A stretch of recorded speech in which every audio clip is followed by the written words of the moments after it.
solar systems. No, it did not create stars and planets and black holes and solar systems. You're skipping a lot of steps. You're skipping a lot of steps. First, you have just energy, and then you that congeals into a quark gluon plasma. Then slowly you got nucleons, and then those during Big Bang cool down enough for electrons to be able to couple to atomic nuclei. That's the recombination. And you have hydrogen atoms, and then those start to collect by gravity for stars and galaxies. And then once that first generation of stars hit supernova, you get other elements beyond hydrogen, helium, that then coalesce to form the next population of stars, but also star systems. Until the first generation of stars die. And then what else is there? Black holes. Well, there were black holes further up, but he sounds like a creationist. That once you were to think that that science says there was a ready? And Saturn and a comet and all this stuff tumbled out of the kablooey. What fucking happened? Very bad. And that's how it's the Big Bang. Then we have the Earth, and on Earth, life evolved, starting with plants and sea life, and then we had Starting with plants? You're going with starting with plants. You think that life on Earth is right? You're just like, yeah, there was a bang and then Earth. That's 10 years into the history of the universe, and then you think that life immediately, and that it started with plants, which are a multicellular life form. Great work, dude. had lizard, mammal, and then human. You ready? It was plants, and then lizards, and then mammals, and then humans. That's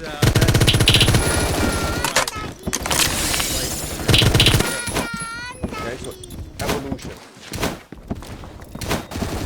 The thing about evolution is that it's all about mutation. So the genes will mutate, and those genes that are best adapted to the environment will survive. Okay? And this is the idea of the survival of the fittest, introduced to us by Charles Darwin. Okay? And that's how we came to dominate the planet. Because we are the fittest. Because we're able to work together. Because we have language that allows us to store knowledge and pass it on to future generations to accumulate new technology. Okay? So that's the theory of evolution. He wrote evolution, mutation, fittest, and a stick figure on the board. Like, what's the point of writing anything with chalk? Like, this is such an unbelievably trivial, like, you're, it's just, like, and then, okay, as though there's people in the room. Yeah, this is pretty astounding. Now we get to the human mind. The human mind is unique in the universe. It allows us to communicate with each other. It allows us to imagine things. It allows us to be creative. And so, there was that our brains do is build experiences into memories. Psychology, you will know that there's long-term memory and short-term memory. Short-term memory is what you have today. Long-term memory is what you stay in you. So what the brain does is that this is a theory of everything where he says Big Bang is an explosion. Evolution is plants and lizards make a and then than long-term memory. What class is he pretending to be? The guy doesn't even understand like how high school education works. Like you have a chemistry class, you have a physics class, you could have a geology class, you could have an astronomy class. What course is for what course would this be a lecture? What is this? What is this supposed to be? Secret history? These are secrets, you guys. Him fumbling like the first paragraph of a Wikipedia entry of Big Bang, evolution, and neuroscience is secret history in whatever class this is supposed to be. It differentiates between short-term and long-term. And then this long-term is stored into a database of memory. And it's divided according to your emotion.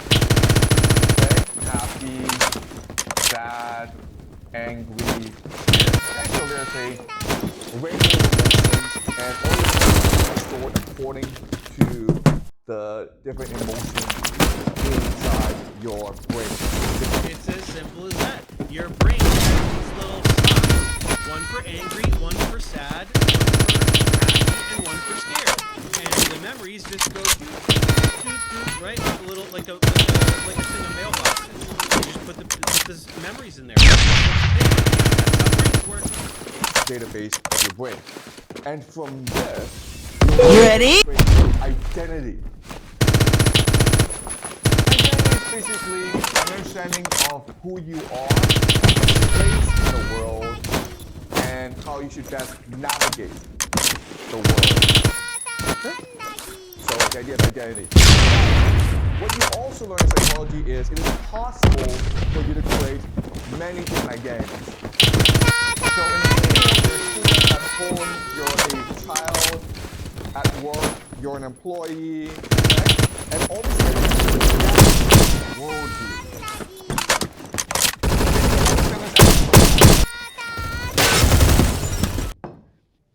Okay? Alright, so this is all that science knows. I think this is pretty simple, but this is what science tells us about where we came from, This is what science knows. Big Bang was a buoy, and then plant make a person, and then memory go here and make a worldview. That's it. Theory and everything, you guys. Case closed. We did it. We finished science. Professor James just summarized all of science. His shitty chalkboard tricks, talking to nobody. Incredible.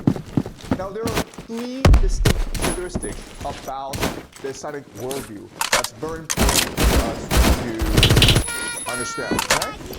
The first is this is all random.